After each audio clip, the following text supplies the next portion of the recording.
Hello and welcome back to English Today. This is DVD 8 and the fourth DVD of your elementary level. And in this DVD, you will see another 2 episodes of That's Life, our story, followed by our special TV programs. This time, a sports expert will be talking all about rugby, followed by air travel without stress, featuring our travel expert. Then, in the grammar section, we will study the future forms will and going to, and also look at special question forms and question tags. Okay, so happy studying to you all.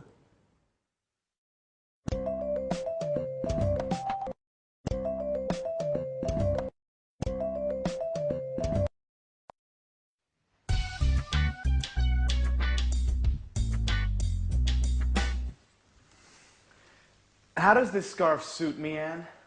Oh, very well. You look fine. Really? I'm not sure. Look, maybe this one looks better? Don't panic, Peter. Everything is going to be all right tonight. I don't know. Actually, I have a sore throat. And I'm losing my voice. I'll sing badly tonight. I'm sure of it. Come on, Peter. You will sing very well. You are a professional singer. Don't forget it. Well, I'm going to have some tea. Would you like some? Thank you, Anne. I would really like a cup of tea, if it's not too much trouble. No, not at all. I'll just add some water to the pot. A cup of tea and my chocolate cake will keep your mind off the musical for 5 minutes at least. Shall I give you a hand? Oh, yes, thanks. Here is the cake.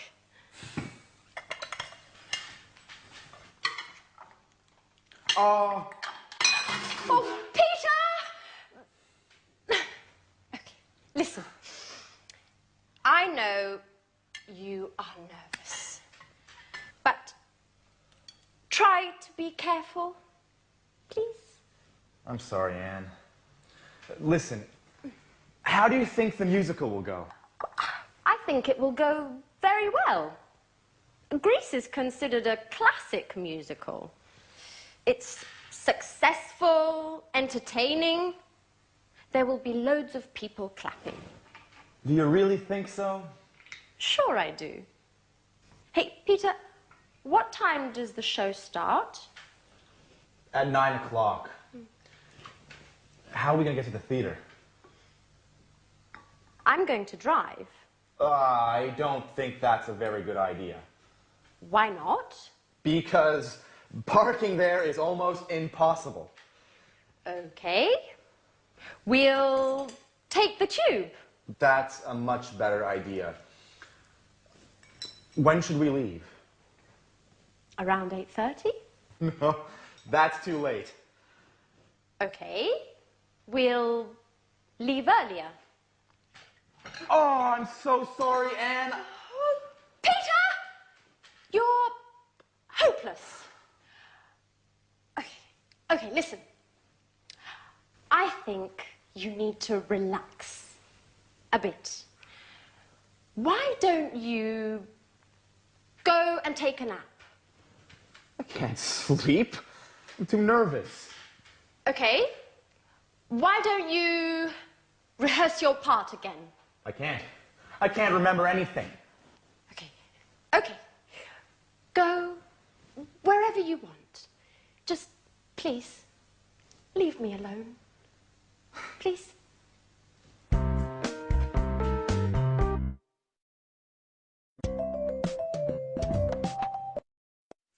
Hi, and welcome back to English Today, the only live TV program when you can learn the English language.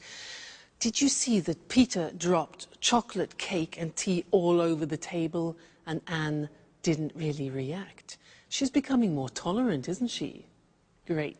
Now, I have an interesting thing to teach you in this lesson, and it's about will. Now, people usually think that will, the future will, is very easy in English.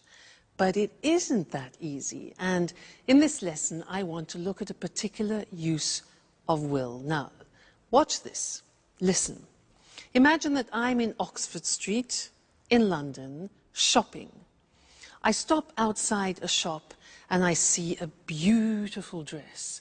And I think, I like that. I want that. And I say, I'll buy it. I'll buy it.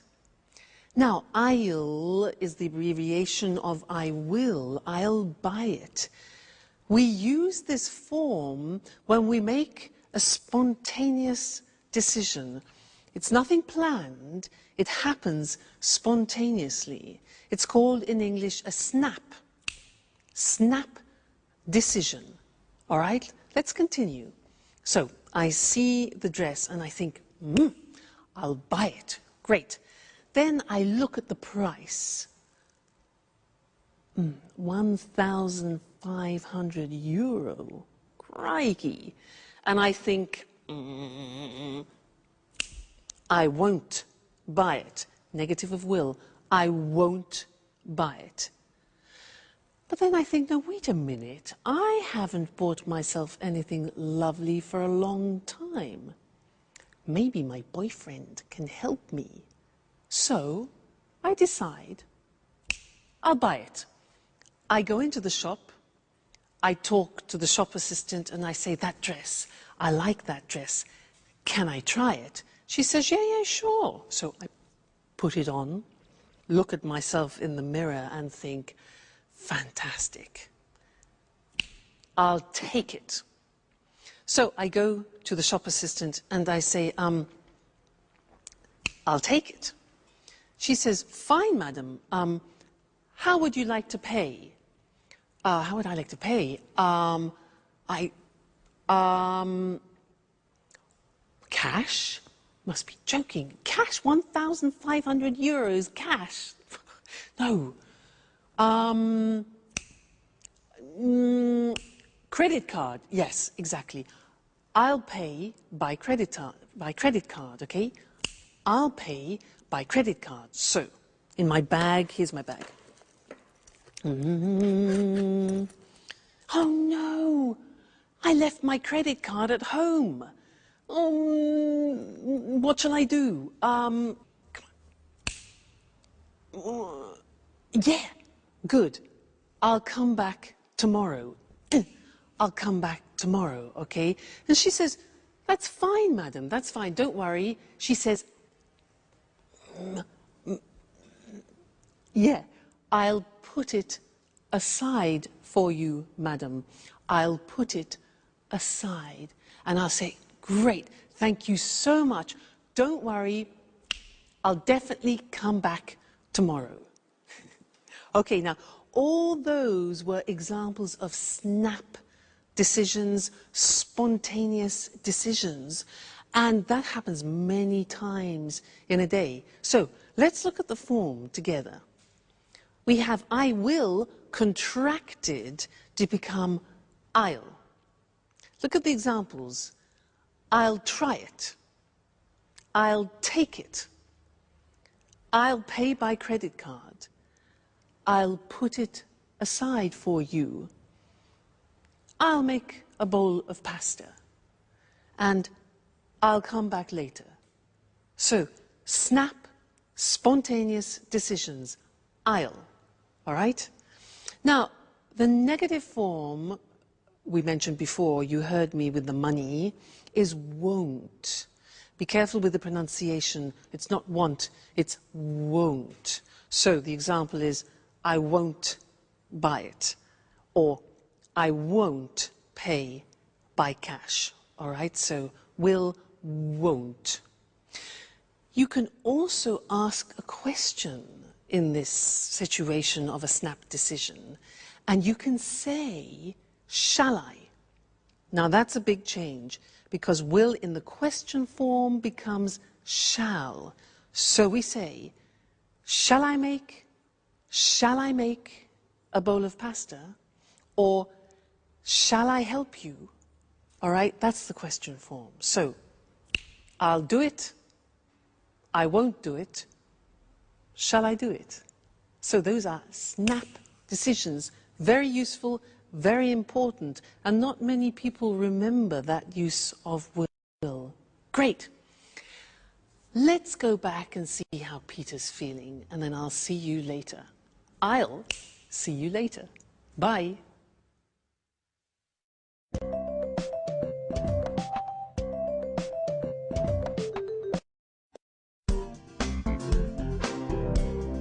Hi, Anne. Hi, Peter. I'm starving. Is there anything to eat? How can you think about food at a time like this? Why? What's the matter? What's the matter? The performance is tonight. Come on, Peter. Don't panic. Everything is going to be all right tonight. Don't worry. Why does everyone tell me the same stupid things? Because it's the truth. Look, Peter. Take this lucky charm. I bought it in Portobello Market this morning. I'll give it to you as a lucky mascot. Remember, you have to kiss it 3 times. And then keep it in the right pocket of your jacket. Why just in the right pocket? Well, I don't know. The woman who gave it to me said that this is what you have to do. Anyway, I'm sure it will bring you luck.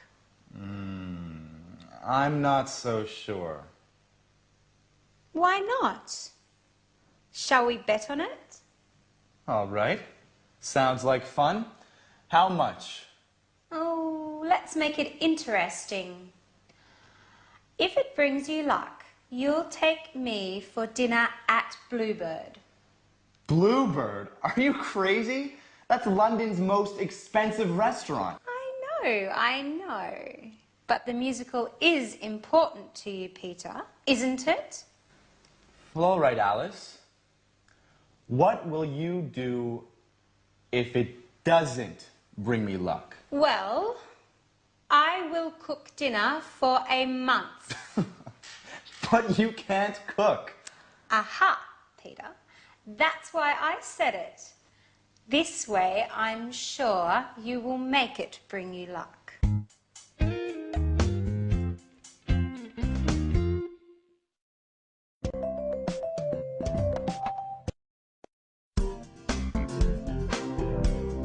Hi, Anne. Hi, Peter.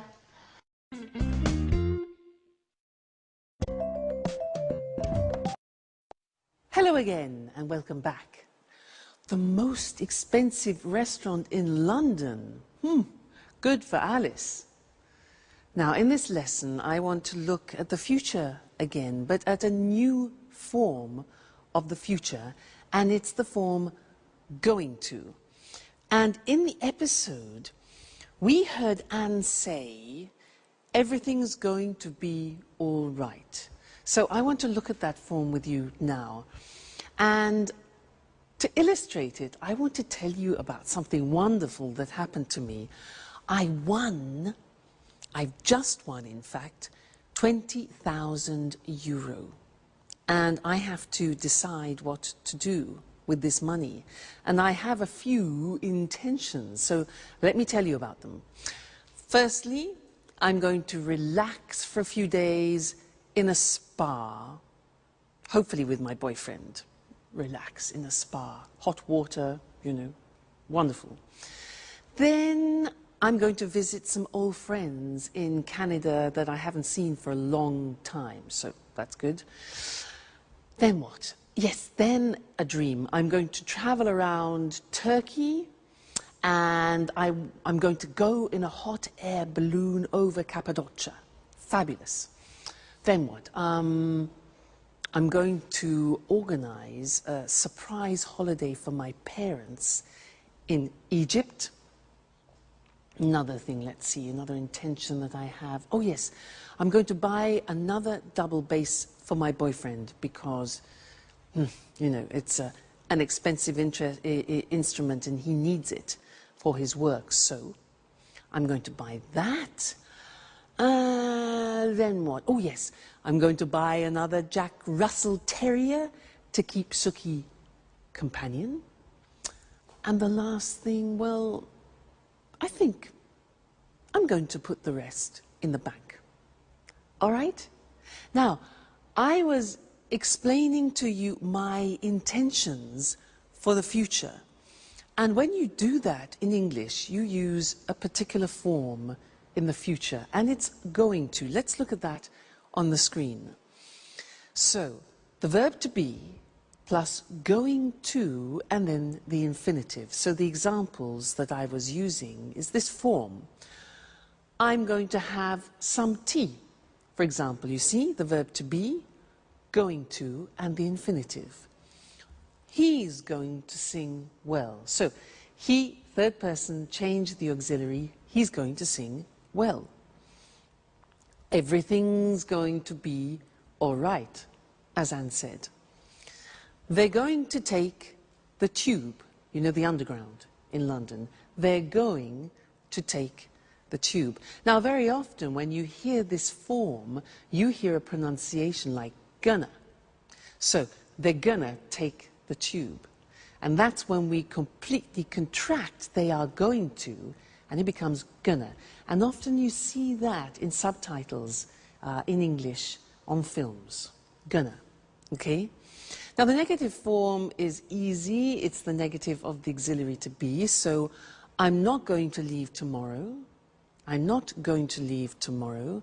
He isn't going to return soon. And we aren't going to come with you. All right? Sometimes you hear, I'm not gonna. He's not gonna. That's when we speak quickly. All right? And then the question form, again, easy. You invert the subject and the auxiliary. How are we going to get there? How are we going to get there? Where is it going to happen? And when are they going to leave, or are they going to leave? All right, so that's another form of the future. And you can see slowly that the English future is quite interesting and quite complex. So when you want to talk about your intentions, you use going to. And I'm going to see you in the next lesson. All right? Bye for now.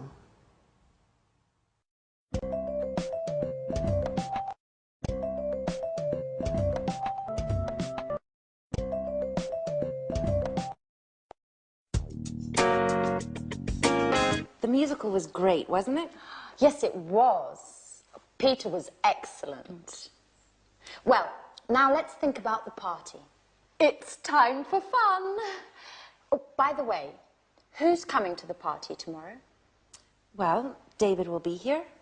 Mary, Paul, and Tom will be here as well. Everyone will be here. I wonder if Jack will be here. Jack? Why? He's leaving on a business trip tomorrow morning. He doesn't know exactly when he'll be back. Hey, girls. What are you talking about? Anne was telling me that you won't be coming to the party this evening. It isn't true, is it? Yes, it is. I'm afraid I can't. Business before pleasure. You never will change, will you? Excuse me. Hello? Oh, hi. I really don't have a choice. Listen, Jack, I was wondering if you really have to go away on business, or if you're not coming to Peter's party for some other reason. No, Sharon, I do have a business engagement.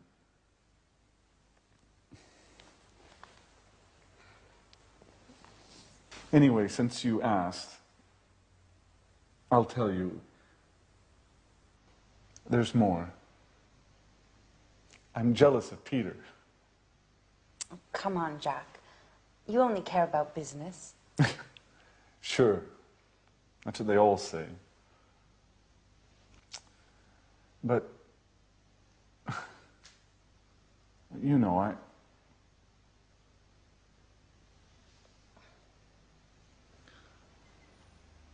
I'm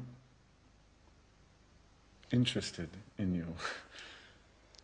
And Sharon,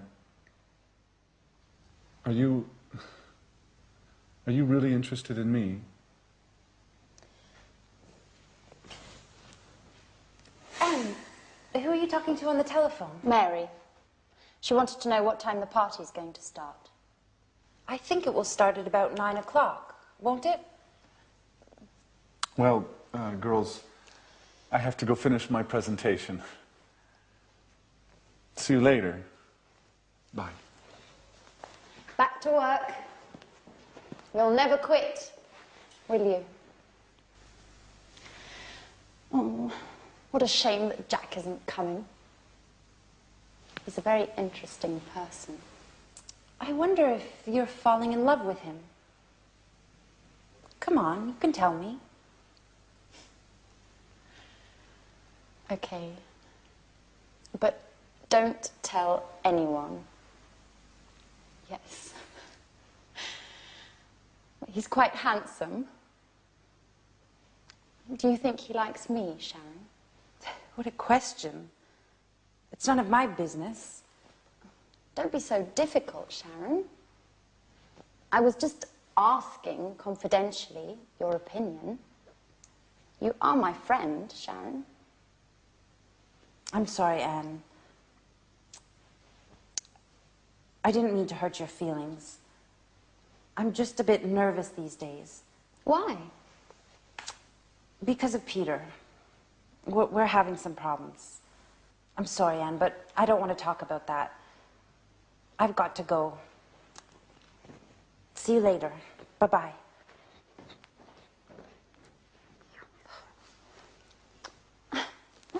Oh, Jack, you're always so messy.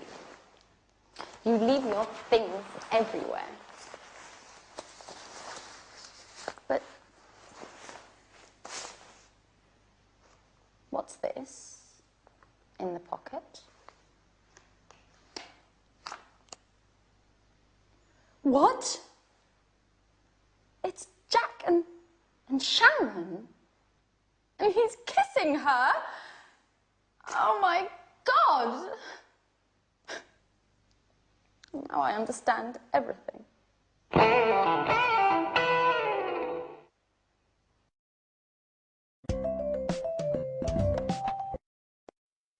Hello again and welcome back to your live English language lessons. And in this lesson, we're going to learn something about questions. Remember how we said that English questions are difficult because of all those auxiliaries? Well, in this lesson, we're going to learn something which is especially typical of the English language. They're called question tags. Now, let me give you an example of a question tag. She's unhappy, isn't she? Let's look at that. So, she's unhappy, isn't she? Strange, hey? She's unhappy, isn't she? Now, it's not really a question asking you for information. It's more a question asking for confirmation, whether you agree. And usually the people agree. So, she's unhappy, isn't she? Yes, she is. Look at the construction. She's unhappy is in the positive form. And then we have the tag. It's called the question tag after, in the verb to be, but in the negative question form. She's unhappy, isn't she? This is very common in English and not common in other languages because other languages usually use no. For example, she's unhappy. No, we repeat the verb. And because it's complicated now, let's go to the screen and see some more examples of that, okay? So, she's upset is like she's unhappy. She's upset, isn't she? You're a student, the verb to be, you're a student. You take the verb to be, are, and you turn it into a negative question. So we say, you're a student, aren't you? All right? Next one. He's Brazilian, isn't he? Do you see the mechanism now? It's raining, isn't it? Again, I'm not asking for information, I'm asking for confirmation. They're watching television. They are watching, aren't they? They're watching television, aren't they? And you notice that my voice actually goes down at the end, so it's not like a real question where your voice goes up. We're learning, aren't we?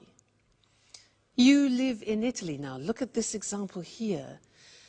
You live is the present tense, so we need the auxiliary of the present tense of live, which is not the verb to be. So look how that works. You live in Italy, don't you? Negative don't. Auxiliary is do in the negative don't you. Interesting, hey? You live in Italy, don't you? If we change that into the third person, it becomes she likes English. What's the auxiliary? Exactly, does. In the negative, doesn't she? So she likes English, doesn't she? And the last example, they work at home, don't they? They work at home, don't they? All right, so it's not easy. You have to keep in mind the auxiliaries all the time. What happens if we begin with a negative sentence? For example, you aren't American. Well, then we use a positive tag. So, you aren't American, are you? Okay, aren't, are. She isn't a teacher. Is she? Negative, positive. He isn't watching TV, is he? They aren't playing today, are they? Let's change to the present tense. You don't play tennis, do you? We use the auxiliary do you? Question form.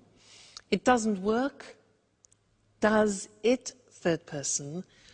She doesn't like him, does she? And they don't come often, do they? Now, you're probably thinking, God, that's really difficult. And it's not easy.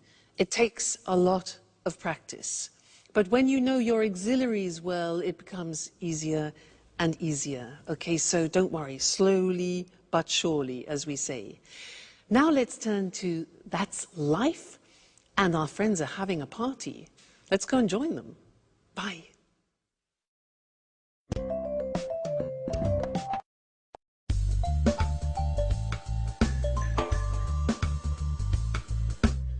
It's a shame Jack isn't here, isn't it?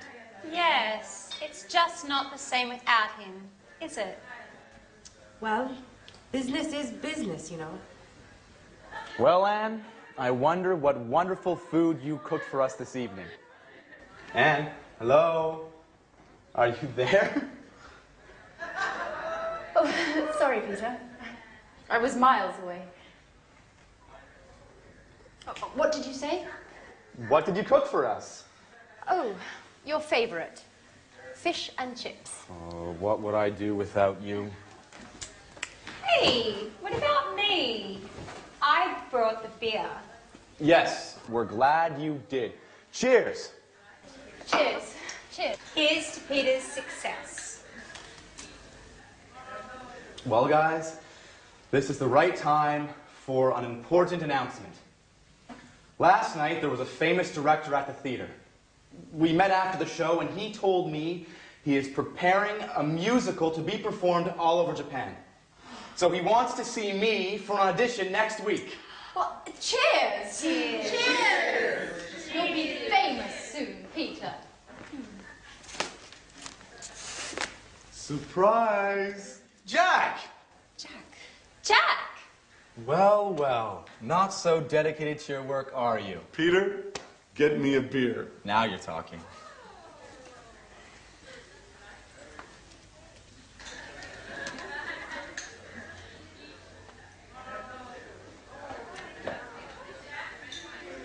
Hi, Anne. Is everything okay? Yes. No, Jack. Oh, everything's fine. It was just really a surprise to me.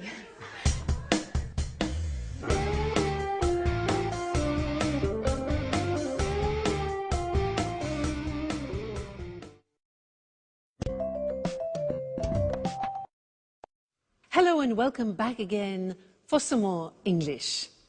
Now, at that party, everybody seemed happy except Anne. And nobody really noticed what was happening between Sharon and Jack. Well, anyway, let's get back to English questions. Last time we studied question tags. But this time I want to look at another question form in English which is very important. Now, when you don't know the subject, you need to ask a question in order to get the subject. Now, let me explain that. Usually in a normal question in English, like, where do you work? The subject form is in the question, where do you work? And the answer would be, I work in London. But if I want to ask you about the subject, I have to change the question and it becomes, who works in London? Now that question is asking for the subject and the answer could be, my brother, the subject, works in London. Now the good thing is we eliminate the auxiliaries do and does. Yahoo! I can hear you say.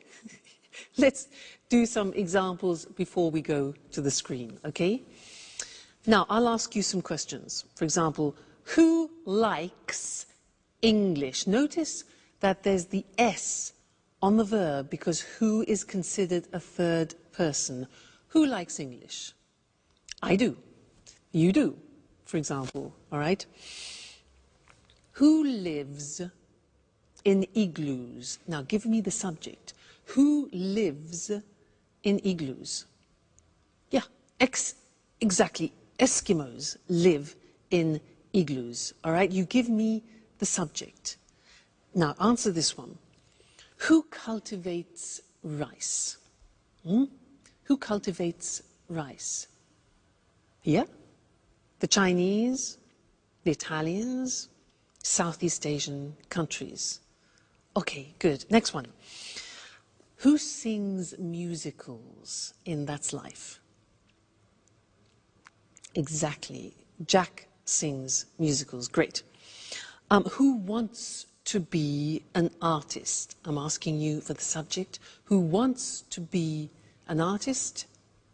Yeah, Alice does. Alice wants to be an artist. And who likes Jack? Well, Sharon does, Anne does, and so does Alice. He's a lucky man. All right, now let's go to the screen and see those written because it's unusual for you now to learn a question with no auxiliary. So, what happens is you have the word who, which is the question word, and you eliminate the auxiliary. If you look at the first example, which is the typical question, who do you live with? You're asking for the object.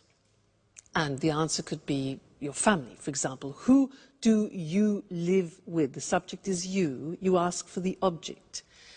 But who lives with you? You are asking for the subject. And the answer could be my family. Okay? Let's look at some more examples. No auxiliary. So, who works in an office? He does. Who likes English? We do. Who lives in igloos? Eskimos live in igloos. Who cultivates rice? The Italians, the Chinese. Who understands Russian? I don't. Do you? Who sings musicals? Peter does. Who wants to be an artist? Alice. And who likes Jack? We all do. Okay, so very interesting this, and we will look at it again in the future. But remember, this is one occasion, the only occasion where you don't need auxiliaries in the question form when you're asking for the subject. So, who understands this? We do. Okay. So I'll see you again soon. Take care. Bye.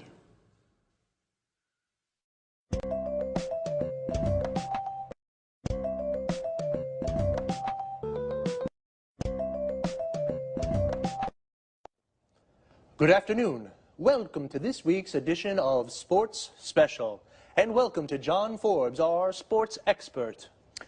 Hello, Eric, and good afternoon to all our sports fans. Well, John, which sport are you going to talk about today? Today, I'd like to talk about rugby. Fantastic! I'm a real rugby fan. I think it's a really exciting sport.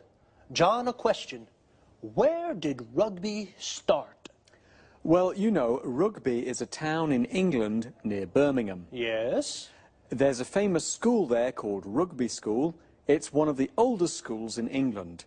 It opened in 1567. Anyway, boys at this school started the game. Really? And where is rugby played today? It's played all around the world, but there are 8 main countries. These are Ireland, Wales, England, Scotland, France, Australia, New Zealand and South Africa. And it's becoming more popular today in Italy and Argentina. Who plays rugby? Mainly men, but there are more and more women's teams. Really, women? That's a surprise. That's right. There are more than 400 women's teams in England today. I see. John, can you explain to our viewers how to play rugby? Of course. Remember, rugby is very different from soccer. The ball's oval like an egg. There are 15 players in a team and the players can carry the ball. In fact, the aim is to run fast with the ball in your hands. And what about a tackle? What's that? To stop a player of the opponent's team running with the ball, you tackle him. You catch his legs and pull him to the ground. That sounds dangerous. Yes, it can be. There are lots of injuries in rugby. It's a very physical game. And how do you score? Well, you run with the ball and put it down on the ground at the opponent's end of the pitch. Of course, your opponents do everything they can to stop you from reaching their end of the pitch. You score a try if you cross the try line and put the ball down on the ground. You can also score points by kicking the ball between the 2 goalposts. The goalposts are very high. If you do this, you score a goal. So, there are tries and there are goals. That's right. Just one more question. What are scrums? Scrums are special to rugby. Players from the 2 sides push against each other to try to get the ball. Scrums sound dangerous too. Yes, they can be dangerous, but it's fun. You know, I used to play rugby. Really? Yes, but I injured my shoulder and had to stop. I just watch now. Well, I sometimes watch a game on Saturday afternoons. How about coming along? Sure. How about next weekend? Great. Okay. Thank you, John. Goodbye. And goodbye to all our sports fans. See you next week for another edition of Sports Special.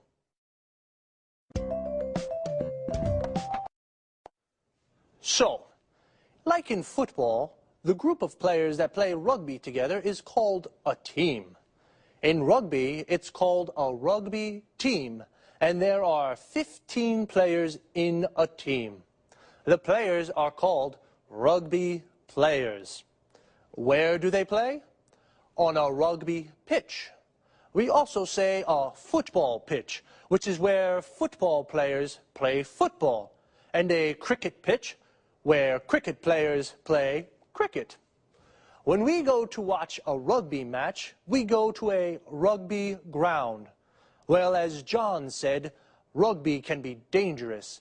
In fact, there are lots of injuries in rugby. An injury is when you hurt or damage a part of the body. If a player has a serious injury, then he cannot play. To injure is a regular verb.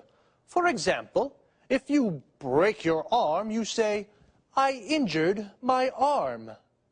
Why is rugby so dangerous? Well, it's a very physical sport. This means you use your body a lot, and there is a lot of contact with the other players. When a player tackles, he stops a player from the other team by pulling him to the ground. This is called a tackle. To tackle is the verb. The aim of a tackle is to get the ball. You can tackle in football too, but you can only use your feet to get the ball. In rugby, you use your whole body. What about a scrum? This is a term specific to rugby. A scrum is when all the players push against each other to get the ball. As John explained, in rugby, there are two different ways of scoring. To score means to win a point for your team. You score a try when the ball touches the ground. You score a goal when you kick the ball between the two goal posts. Well, sports fans, that's all we have time for today. See you next time.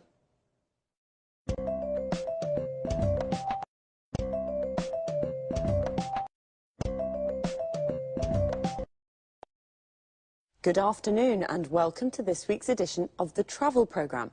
And of course, welcome to Christine Oteng, our travel expert. Hello, Lucy. Well, Christine, do you know that one of the main causes of stress in the West is air travel, according to research from the University of Illinois in the USA? You know, that doesn't surprise me. Air travel can be a very stressful experience. It seems that a lot of people start to feel nervous in the travel agency when they're buying the ticket or when they're buying the ticket online at home. Really? Well, why don't we give our viewers some advice on how to reduce that stress and enjoy air travel more? Sure. Just follow a few simple rules and you'll fly without any stress at all. The first rule, don't arrive at the airport late. Oops, I always arrive late. That's not a good idea. For a start, if you arrive at the airport early, you have plenty of time to check in. You can go straight through passport control and the security check. Then you have plenty of time to relax. You can do some shopping, have a drink, read a magazine or a book, all stress-free without worrying about missing the flight. You're right, Christine. It's important to arrive at the airport with plenty of time to spare. And what else can I do to make air travel less stressful? Well, another cause of stress is the amount of luggage that we take with us. We always take too much. Listen, don't take more than 20 kilos and only take one suitcase. Check the weight before you leave home and relax at the check-in. There's no need now to worry about excess baggage charges. It's always relaxing to save money. Definitely. And one last thing on the topic of luggage. Yes? Hand luggage. Take one small bag and don't put too much in it. Remember, you'll have to carry this around the airport. Good advice. You know, many people have a fear of flying. These people become nervous when the plane takes off and lands. Of course, I understand that people may feel nervous at these moments. They should remember that flying is the safest way to travel. So, relax and enjoy the flight. And you shouldn't look out the windows too much. Why not? Clouds are relaxing. But if you do feel nervous, you could try taking a tranquilizer. If you have a real fear of flying, they can help you relax. Don't take too many, though. Of course not. And try closing your eyes as the plane takes off and lands. Think of the beautiful place you're going to or the wonderful holiday you just had. Well, how to enjoy stress-free air travel. Don't arrive at the airport late. Don't take too much luggage. After passport control and the security check, relax with a drink and something interesting to read. Or perhaps do some shopping. And once you're on the plane, remember that flying is the safest way to travel. So thanks, Christine, for this very useful advice, and goodbye. Goodbye, Lucy, and safe travelling. See you soon with another edition of the Travel Programme. Goodbye.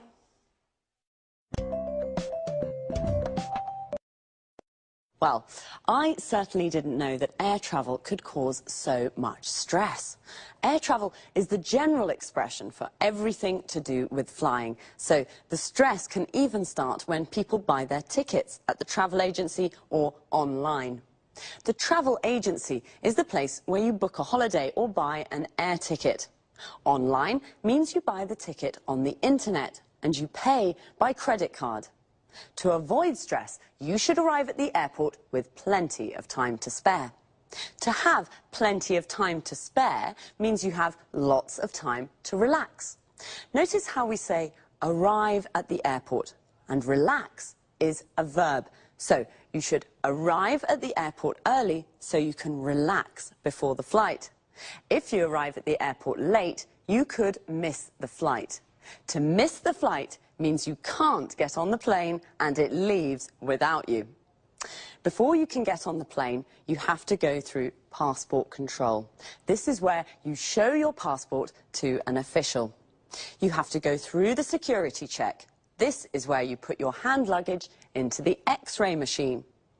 Hand luggage is the bag you take on the plane with you. Luggage is the general word for suitcases and bags. A suitcase is a kind of bag where you put your clothes and shoes. Now, some people have a fear of flying. This means they're afraid of flying and they get nervous when the plane takes off and lands. When the plane takes off, it leaves the ground. And when a plane lands, it touches the ground again. So remember, flying is the safest way to travel. See you soon.